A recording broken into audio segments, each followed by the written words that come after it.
I'm Ryan Maves. I'm a professor of medicine and anesthesiology at Wake Forest. In ID, I am one of the transplant infectious disease doctors. So my clinical focus in ID is on immunocompromised hosts. Trained in ID after finishing my internal medicine residency, and I did my residency in both fellowships on active duty in the Navy in San Diego. I did my ID fellowship, and then spent 3 years in working in Peru, research mainly on enteric diseases, on vaccine development for diarrheagenic E. coli, for Campylobacter, and the like.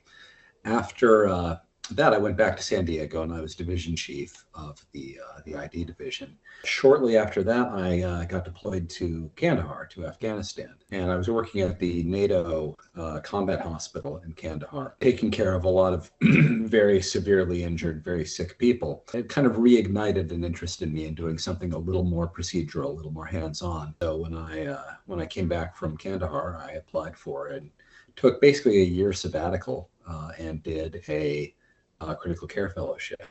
And then afterwards, I just combined my practice. One of the great things about just being a physician in general is that there's a million and one ways to do it. When you get right down to it, medicine's medicine, patients are patients, and sick people are sick people. Whether I'm talking about a U.S. Marine or sailor or soldier, or I'm talking about an Afghan civilian who I'm caring for, or I'm talking about a person here in Winston for them. And the only thing you need to do is just recognize that the world is full of people who will tell you there is one true path, right? That there is one way to succeed in medicine. There's one platonic ideal. There isn't.